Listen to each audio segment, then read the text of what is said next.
రోజుల కోర్సు పూర్తి చేస్తే చాలు 100% ప్లేస్మెంట్ సపోర్ట్ తో సాఫ్ట్వేర్ జాబ్ మీ సొంత. వెంటనే కోడ్ జ్ఞాన్ డెస్టినేషన్ ని సంప్రదించండి. నమస్తే అలగిరి రవీంద్రనాథ్ గారు. నమస్తే అండి ఉషా గారు. ఈ మధ్య కాలంలో లివిన్ అనేది చాలా సర్వసాధారణం అయిపోయింది. ఎక్కడ చూసుకున్నా ఇవి చాలా ఎక్కువగా మనకు కనిపిస్తున్నాయి. కాకపోతే కొంతమంది కొన్ని విషయాలలో లివిన్లో ఉన్న ఆడపిల్లల్ని కనుక మనం చూస్తే కొన్ని సంవత్సరాల తర్వాత వాళ్ళ పరిస్థితి చూసినా, వాళ్ళ పెయిన్ చూసినా వర్ణనాతీతం చెప్పచ్చు. ఏ విధంగా అంటే లివిన్ అనేది వెళ్ళిన తర్వాత దాని కాన్సిక్వెన్సెస్ ఈ విధంగా ఉంటాయి, లేతే ఈ చర్య చేయడం వల్ల మీకు వచ్చే నష్టాలు ఇవి అని ఏ విధంగా మనం చెప్పొచ్చు అంటాం? ఇటీవల మన లీగల్ ఫోరం సంబంధించి కొన్ని కేసెస్ రావడం జరిగింది. టీనేజ్ అమ్మాయిలు అప్పుడప్పుడే తమ లైఫ్లోకి అడుగుపెట్టబోతూ అదృష్టవశాత్తు క్యాంపస్ ఇంటర్వ్యూల పేరుతోటి డిస్ట్రిక్ట్స్లో ఉన్నటువంటి అమ్మాయిలు, ముఖ్యంగా వరంగల్, తెలంగాణ కావచ్చు, ఆంధ్ర ప్రాంతం కావచ్చు, క్యాంపస్ ఇంటర్వ్యూలతోటి కాస్త ఉద్యోగం కాస్త లభించింది అనే ఉద్దేశంతో సిటీకి, ముఖ్యంగా హైదరాబాద్ నగరానికి చాలామంది రావడం జరిగింది. ఇందులో భాగంగా హైదరాబాద్ వచ్చిన తర్వాత అమీర్పేట మొదలుకొని అమీర్పేట, ఎస్ఆర్ నగర్ నుంచి మాదాపూర్, గచ్చిబౌలి ప్రాంతం వరకు కొన్ని వందల వేల లేడీస్ హాస్టల్స్లో మగ్గైపోతున్నటువంటి కొంతమంది అమాయకుల జీవన గాథ, దీనగాథ నేను కొన్ని మీతో ముందుంచే ప్రయత్నం చేస్తాను ఉష గారు. తల్లిదండ్రులు చేయి పట్టుకొని అప్పటి వరకు ఉన్నటువంటి అమ్మాయిలు ఒక 20 ఏళ్ళు 22 ఏళ్ళు ఆ వయసులో హైదరాబాద్కి బాట పట్టిన తర్వాత ఇక్కడ జరిగిన పరిచయాలు, ఒక అమ్మాయి అందంగా ఉంది, చూడముచ్చటగా ఉంది, ఇప్పుడిప్పుడే సిటీకి వచ్చిన కొత్తగా ఉన్నటువంటి సీతాకోక చిలుకల్లాగా హైదరాబాద్ రోడ్ల మీద తిరుగుతున్నప్పుడు ఎవడో ఒక పనికి మాలిన వెధవలు కొంతమంది ఆ అమ్మాయి వైపు చూస్తూ చొంగలు కార్చుకుంటూ ఆమె చేయి పట్టుకోవడానికి ప్రయత్నిస్తారు. ముందుగా ఈ ప్రేమ అన్నటువంటి ఒక మోహంతో అబ్బాయిలు ట్రాప్ చేస్తున్నారు. ఎగ్జాక్ట్లీ అది ప్రేమ కాదు, ఇంకొకటి కాదు, వెర్రి కాదు, వ్యామోహం కాదు. ఇది జస్ట్ ఒక ఇన్ఫాచ్యుయేషన్, ఒక ఆకర్షణ మాత్రమే అని తెలుసుకోలేనటువంటి ఒక బేలతనంలో ఉండిపోయి ఆ అమ్మాయిని ట్రాప్ చేస్తారు.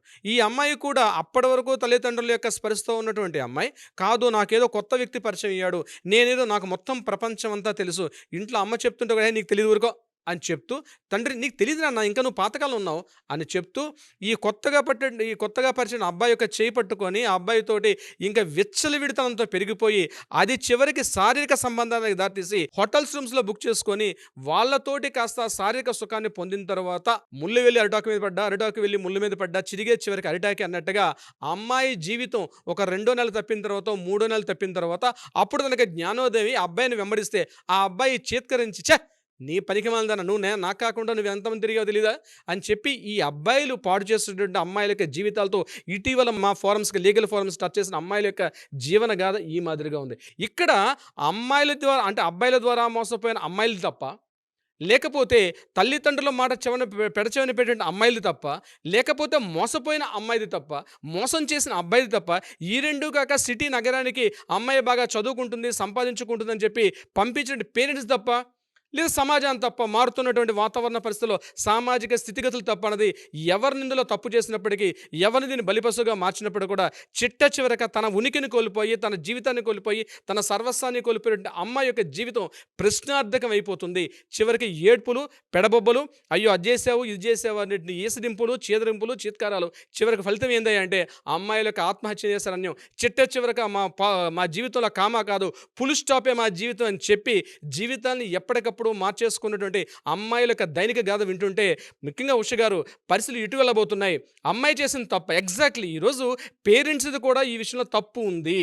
ఎందుకు తప్పు ఉంది అంటే అమ్మాయి అడిగిందల్లా కొని పెట్టడం. మా అమ్మ తర్వాత నాకు పుట్టింది నా తల్లి కదా అని చెప్తూ ఆ చిట్టి తల్లి యొక్క మాటల్ని అపురూపంగా మాట్లాడుతూ, పెద్దవుతుంటే అపురూపంగా మాట్లాడుకుంటూ ఆ అమ్మాయి చేస్తున్న తప్పు అని చెప్తుంటే కూడా అమ్మాయి పట్టించుకోకుండా ఆ అమ్మాయిని పూర్తిగా అంటే ముద్దుతోటి, మురిపాలతోటి ఆ అమ్మాయి అడిగిందల్లా ముందు తెచ్చి పెడితే తండ్రి ఫోన్ చేస్తాడు హైదరాబాద్కి, అమ్మాయి ఏమన్నా టైంకి ఫోన్ చేసావా, టైంకి తిన్నావంటే ఈ అబ్బాయి చేయి పట్టుకొని నడుస్తున్నట్టు అమ్మాయి ఇమీడియట్గా నాన్న నేను బిజీగా ఉన్న ఫోన్ పెట్టాయి అన్నటువంటి సంఘటనలు ఎన్నోసార్లు ప్రతి తల్లిదండ్రులకి, ఇప్పుడు నేను చెప్పిన ఉదాహరణ ప్రతి తల్లిదండ్రులకి ప్రతిరోజు ఏదో ఒక సందర్భంలో ఎదురుతున్న సమస్యే.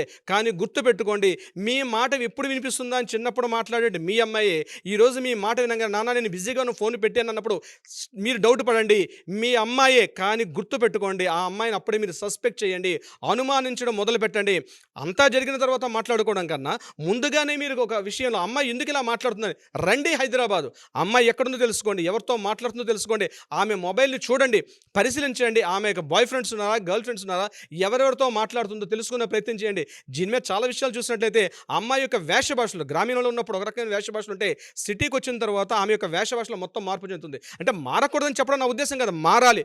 అమ్మాయిలు మారాలి, చదువులు చదువుకోవాలి, ఉద్యోగాలు చేయాలి, దేశాలు ఎరాలి, అమెరికా కాదు పెద్ద దేశాలు కాదు, రాకెట్లో కూడా వెళ్ళాలి, కోరుకుందాం. కానీ తప్పు జరిగితే సరిదిద్దుకుంటే ఒక జీవితం మళ్ళా వెనక్కి రాదు. మీరు పట్టుకుంటున్న అబ్బాయి నిజమైన వ్యక్తా, మీ కళ్ళకు వాడు అద్భుత వ్యక్తిగా కనిపించవచ్చు, కానీ వాడు మోసగాడు.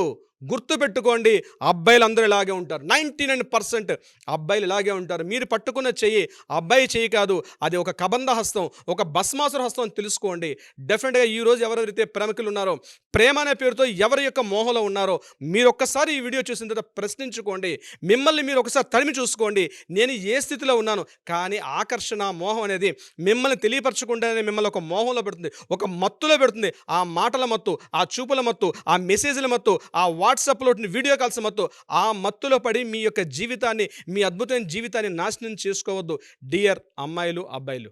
రాంగ్ రిలేషన్షిప్లోకి ఎంటర్ అయిపోయిన తర్వాత మేము మోసపోయామని ఫీల్ అవుతూ ఉంటుంటారు. ఇందాక మీరు వీడియో కాల్స్, వాట్సాప్ చాట్ అన్నారు. చాలామంది వీటిని అడ్డం పెట్టి అమ్మాయిల్ని బెదిరించి డబ్బు సొమ్ము చేస్తున్న మగపిల్లలు కూడా ఉన్నారు. ఒకవేళ మేము ఇటువంటి వాటిలో ఇరుక్కున్నాము, మాకు ఇప్పుడు ఏం చేయాలో అర్థం కాని పరిస్థితి, మేము పేరెంట్స్కి చెప్పుకోలేము, ఫ్రెండ్స్కి చెప్పుకోలేము, బయటికి రాని సిచ్యుయేషన్, మేమంతా జీవితాన్నే నాశనం చేసుకున్నాము, మాకు ఒక చేయూత కావాలి, మాకు న్యాయం కావాలి, మేము బయటపడాలనుకుంటున్నాం దీని నుంచి అనుకునే వారు ఉంటుంటారు. అలాంటి వాళ్ళకి ఎవరికైనా లీగల్ త్రూ కనుక వాళ్ళకి ఏదైనా హెల్ప్ కావాలనుకుంటే మనం వాటిని టేకప్ చేసుకునే అవకాశం ఉంటుంది అంటారా? మీరు ఒక ప్రేమ అన్నటువంటి ఒక మోహంలో ఉన్న, లివ్ ఇన్ రిలేషన్స్లో ఉన్న, మిమ్మల్ని మీరు తెలుసుకునే ప్రయత్నం చేయడం చాలా కష్టం. పోనీ మీ స్నేహితులు చెప్పగలరా? చెప్పలేరు. పోనీ మీ బంధువులు చెప్పగలరా? మిమ్మల్ని ఇంకా విసడింపులు చేస్తారు, మిమ్మల్ని క్రిటిసైజ్ చేస్తారు తప్ప వాళ్ళు చెప్పలేరు. పేరెంట్స్ చెప్పగలరా? మీరు పేరెంట్స్ కూడా షేర్ చేసుకోవాలని ఎన్నో రకాలైన అనుభవాలు మీ దగ్గర ఉంటాయి. దయచేసి మిమ్మల్ని మీరు నాశనం చేసుకోకుండా, మిమ్మల్ని మీరు గిల్టీ ఫీల్ అవ్వకుండా, మిమ్మల్ని మీరు ఇన్ఫీరియారిటీ ఫీల్ అవ్వకుండా, ఆత్మన్యూనతాభావంతో బాధపడకుండా ఇమ్మీడియట్గా మీ చేతుల్లో ఉన్న ఫోన్ తీసుకోండి. మీకంటూ మీ పక్కన మీ సోదరులు ఉన్నారు, న్యాయ సలహానిచ్చేటి మీ సోదరులు, మీ సోదరులు కూడా పక్కనే ఉన్నారు. దయచేసి మీరు ఎటువంటి అఘాయిత్యాలు కూడా చేసుకోవద్దు. కొన్ని లక్షల మంది, కొన్ని కోటాన మంది ఈ యొక్క స్థితి, మానసిక స్థితిగతుల్లో ఏం చేసుకోవాలో తెలియని ఆ ఒక్క గంట, ఒక క్షణం కూడా మీరు తట్టుకోలేరు. ఆ క్షణాన్ని ఆగండి, మీ చేతిలో ఫోన్ తీసుకోండి, ఇమ్మీడియట్గా కాల్ చేయండి. కింద స్క్రోల్ అవుతున్న కాంటాక్ట్ అవుతున్న నెంబర్ని కాంటాక్ట్ చేయండి. ఇమ్మీడియట్గా మన లీగల్ టీం వాళ్ళని అప్రోచ్ అవుతారు, మీకు కౌన్సిలింగ్ చేస్తారు. డెఫినెట్గా మిమ్మల్ని ఒక దిశానిర్దేశం చేసే స్థితికి మన లీగల్ టీం వెళ్తారు. ఇమ్మీడియట్గా కాంటాక్ట్ చేయండి. మీ లైఫ్ మిమ్మల్ని మీరు నేనేదో స్కిప్ అయినట్టున్నానే, నేనేదో జారినట్టున్నానే, నేనేదో స్కిడ్ అయినట్టున్నానని మీకు అనిపించారంటే మీరు సక్సెస్ అయినట్టే. ఇమ్మీడియట్గా మీ చేతుల్లో ఉన్న ఫోన్ తీసుకుని ఈ నెంబర్ని కాంటాక్ట్ చేయండి, మన లీగల్ టీం అప్రోచ్ అవుతారు. మీ యొక్క వివరాలు పూర్తిగా గోప్యతగా ఉంటాయి, వెరీ సీక్రెట్స్ మెయింటైన్ చేస్తారు. లీగల్ టీం కంప్లీట్ సీక్రెట్స్ ఉంటుంది. ఇమ్మీడియట్గా మీకు మేము కాంటాక్ట్ చేస్తాం. మిమ్మల్ని మేము మరలా ఒక భావి పౌరులుగా, ఒక భావి యువకులుగా మమ్మల్ని తీర్చిది కొన్ని వందల మందికి ఇప్పుడు చేసాం, ఇంకా చేస్తున్నాం. ఇమ్మీడియట్గా కాంటాక్ట్లో రండి.